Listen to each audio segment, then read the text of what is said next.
abraço apertado, deixa eu sentar do seu lado. Conta uma história pra mim, cante uma canção assim. Sabem como é ser feliz, tem sempre amor no que diz. Aqui eu sou sempre bem-vindo, e o cheiro das flores eu sinto. Tem bolo feito com amor, das mãos de quem sempre me amou. Me protegem quando eu preciso, cantam para a menina.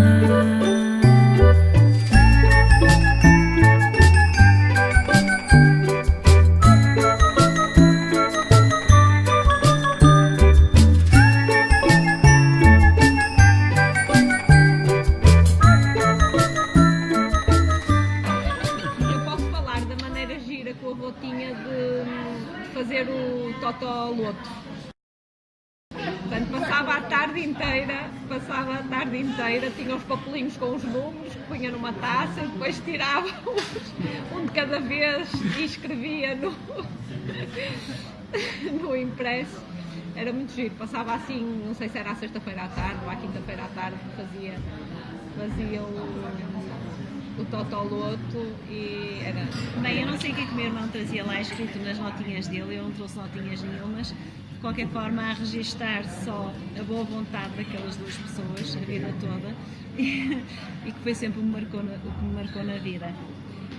Então vou dizer duas delas. A primeira era à quinta-feira, era dia de feira em Vizela, e portanto aquelas pessoas chegavam de madrugada sem nada a comer, e a avó abria a porta da entrada para o pequeno almoço, e qualquer pessoa que quisesse podia subir e tomar o pequeno almoço com os avós, tinha a mesa preparada sempre, e depois à hora do almoço fazia uma grande feijoada, e nunca negou um prato de feijoada a quem quer que fosse que estivesse na feira a trabalhar. Outra das memórias muito bonitas que guardo é quando eu vinha do liceu e vinha cheia de fome e descia as escadinhas em direção à casa dos avós, olhava para a janela e via a carinha dos dois à minha espera. E isso não há forma de esquecer. A avó tinha várias empregadas, mas havia uma senhora a quem ela ajudava, portanto ela não precisava ter aquela senhora a ajudar, mas contratava para passar a ferro, que era a senhora Margarida.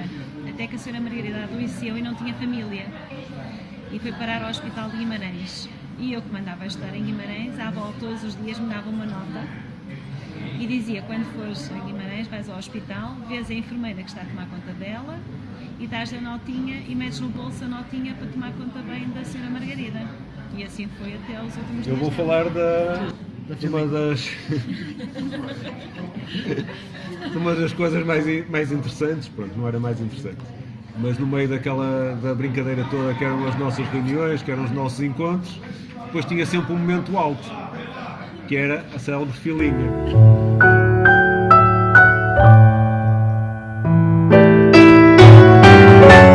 Em que o avô, pronto, nos dava uma nota a todos. Punha-nos por filinha, quanto isso é muito, eu acho que foi evoluindo. Foi evoluindo assim dentro de uma inflação tipo zero. Mas pronto.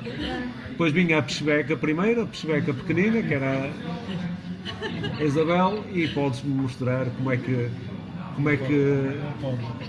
Não podes? Aí a câmara é fixa. Espera aí, levantei.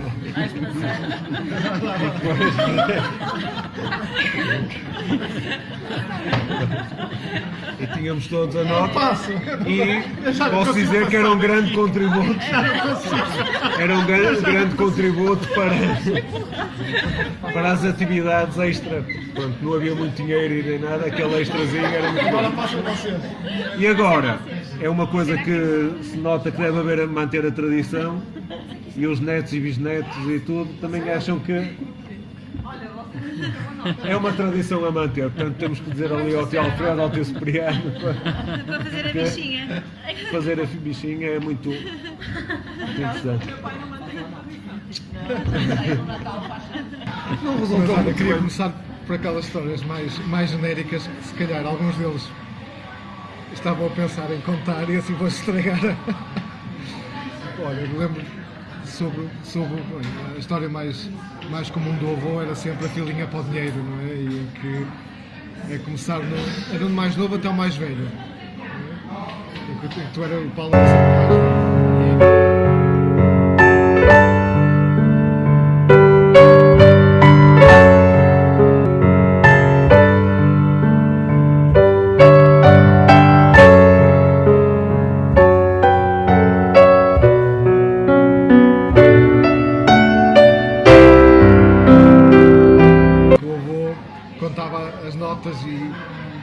E esfregava as notas para ter a certeza que não dava a mais, como fazia aliás em diversas situações. Recordo-me de ir almoçar com os avós e no final o avô pagar e contar as notas. Estávamos no mínimo 10 minutos para pagar, porque ele contava cada nota e esfregava as notas para ter a certeza que não dava a mais.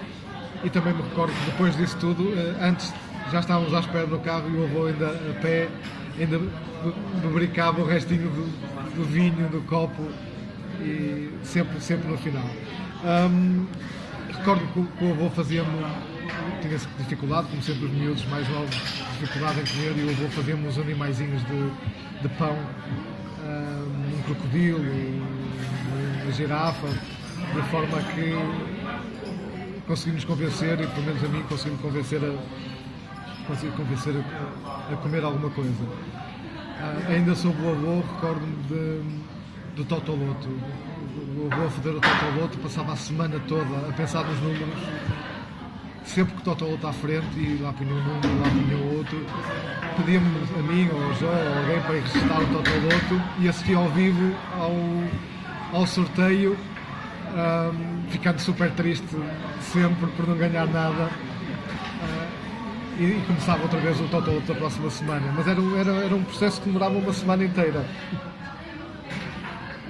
Com a avó, uma das imagens que mais recordo é a avó e o fato de banho, daqueles fatos de banhos antigos, na praia, na Póvoa, acho que era na Póvoa, Vila do Conde, com aqueles fatos de banho muito antigos, a tomar conta de nós. É uma imagem que ficará sempre. A avó era aquele género da avó pura, podia ser dura algumas vezes, mas quase sempre era um amor, fazíamos as vontadinhas todas. Então comigo era um momento alto, era fazer a marmelada e a geleia, e ela deixava sempre, e portanto havia um caldeirão enorme que eu ia rapar, mas ela deixava sempre ficar um bocadinho de geleia no final e punha um cabo de uma colher de pau, e a geleia caramelizava à volta daquilo. Eu andava o dia todo com a geleia caramelizada, e devo dizer que chegava ao final do dia quase nem sentia os lábios de tão doce, de andar sempre com aquilo. Olha, perdi agora a minha cábula.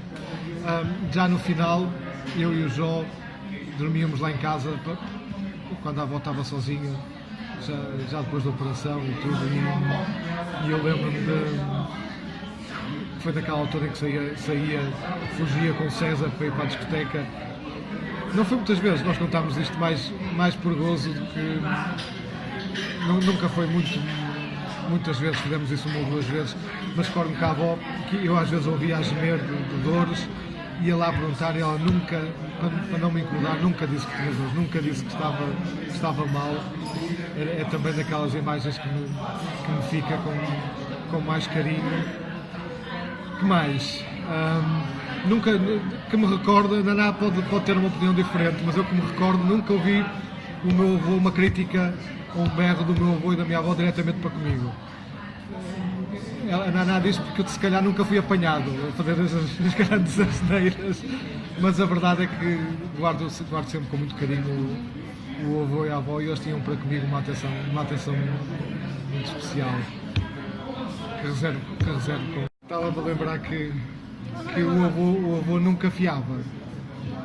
E apesar de ter lá os livrinhos, era muito difícil fiar. Em especial se viam os pobrezinhos pedir pão, e o pão é sempre um elemento importante em qualquer família, e era difícil ele fiar. No entanto, as pessoas que iam por trás, pela porta de trás, iam pedir à avó, para a avó, e a avó ia buscar pão, e o avô sabia que a avó dava, não é? Mas se pedisse diretamente, ele não dava. Ele não era fiar, era dar, era oferecer. Ele não dava de borla, mas sabia que a avó ajudava, e a avó tinha sempre acesso à padaria para este tipo de situações. E o avô era reconhecido por isso, por ser uma pessoa dura e uma pessoa para os negócios muito duro, muito rigoroso, mas que depois no final tinha um coração bom, tinha um coração. Ora bem, as memórias dos meus avós é o seguinte: nós, como vivemos no Porto, éramos mais ligados à família do Porto, propriamente a Vizela, porque estávamos muito mais no Porto. E a ideia que eu tenho é de ser uma família extremamente sã e estável, e o que eu posso dizer é, por trás de um grande filho estão os grandes pais, e o meu pai era a pessoa mais maravilhosa do mundo, mais espetacular, mais... não há palavras para descrever. Isto tem a ver com a educação que teve dos meus avós, não há dúvida. E há outra coisa, eu sempre que entro em minha casa me lembro, mais agora de quando era miúda, dos meus avós, de facto deles terem construído aquilo que construíram, e o facto de nós termos aquilo que nós temos à custa de trabalho e de inteligência e de tudo maravilhoso. É o que eu sinto. Vou falar da casa, está sempre aberta, que era uma coisa muito gira, tinha 2 postigozinhos, punha-se a mão por dentro, abria-se a porta e a qualquer hora do dia ou da noite a porta estava sempre aberta. O que pronto, para uma casa no centro da vila era uma coisa interessante, e acho que nunca foi assaltada, nem nunca entrou lá ninguém. Também havia tantas empregadas que era difícil alguém assaltar. E tios, eu vou partilhar hoje aquilo que acho que nunca partilhei. Na minha vida militar, curta mas intensa, durante a recruta tive o comandante de companhia que era comando, e portanto vivemos a coisa de uma forma intensa, e de facto durante aqueles 3 meses fizemos umas quantas marchas na zona da Carregueira, 10, 20, 30 km, e de facto fiz aquilo que obviamente tinha que fazer, cumprir ordens. E durante esse período aquilo que me guiou e aquilo que me ajudou foram os meus avós. Era neles que eu pensava. Eu olhava para cima, para as estrelas, nas marchas noturnas, e era ele que os via a darem-me força. Foi inesquecível, momentos inesquecíveis, e que queria partilhar com vocês. O exemplo, a garra, a força de vontade que me ajudou a superar e terminar sempre aqueles quilómetros com um sorriso nos lábios. Tenho muito boas recordações, como é natural, não é, Paulo? E então havia uma coisa que me impressionava muito na tua avó, que é o seguinte: ela tinha muito costume de, quando dizia sempre, dar com a mão direita que a esquerda não veja.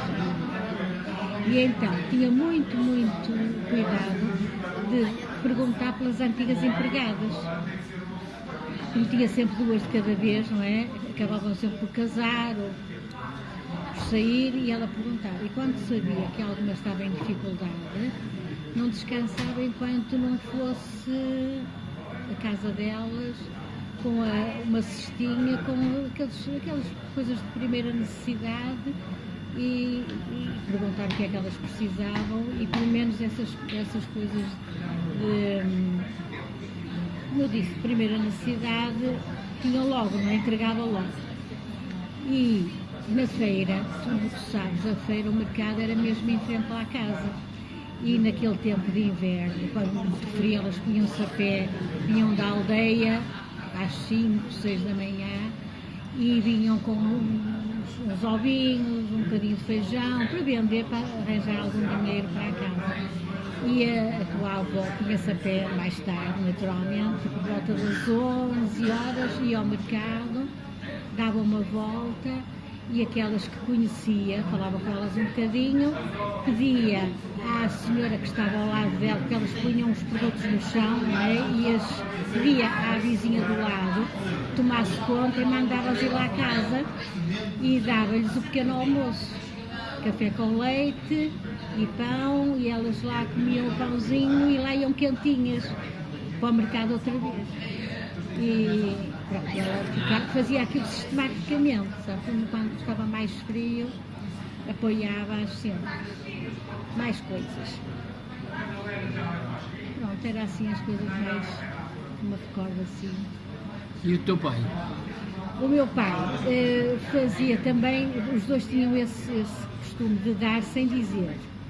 E o caso que mais me impressionou foi, porque ele tinha, as pessoas tinham a impressão que ele era, quer dizer, que a minha mãe é que dava, quando alguém ia pedir-lhe, ele mandava sempre ter com a avó. E ela é que resolvia tudo. Para dar era a minha mãe.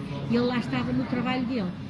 Mas ainda não foi há muito tempo, falei com um senhor muito comovido, muito impressionado, e contou uma história do teu avô que eu também fiquei impressionada. Então, o senhor tinha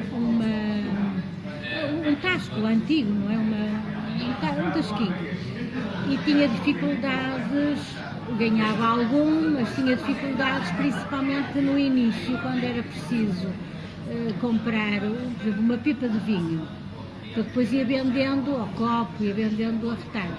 E ia lá à casa e era o teu avô que lhe pagava a pipa de vinho, que lhe dava o dinheiro. E ele depois ia vendendo e no fim, quando vendesse tudo, vinha pagar a pipa e ficar com o pouco rendimento que lhe dava. E ele dizia que se não fosse isso não conseguia viver. E sistematicamente ele ia lá pedir e fazia, e o avô facilitava-lhe isso, de pagar-lhe, e ele resolvia a vidinha dele e depois vinha pagar outra vez. Eu vou-vos falar da avó.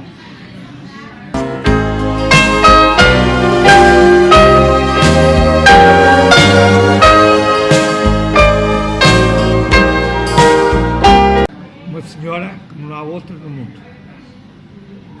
E vocês vão tirar as vossas conclusões. Naquele tempo, as pessoas viviam muito mal.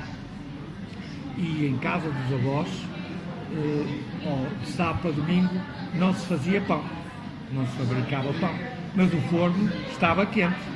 E as pessoas que viviam mal preparavam as suas coisas, pingadeiras, chamavam-se à altura, não sei como é que se chama, umas coisas em porcelana, assim, castanha, e traziam os cabritos, ou cabrito, ou carne e tal, e traziam para assar no forno dos avós.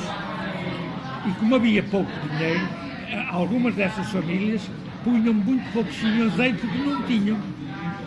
E a avó, quando aquilo estava meio assado, ia lá ao forno, tirava as coisas das pessoas, e aquelas que já não tinham azeite, portanto já não se podiam cozinhar, a avó tinha lá sempre uma garrafa de azeite que deitava nessas pessoas para que os assados ficassem impecáveis. E as pessoas iam lá e diziam assim: os assados na Dona Sãozinha são sempre impecáveis. De facto eram, com o azeite dela. Nunca ninguém soube. Ela nunca contou a ninguém. Certamente agora contou a Deus.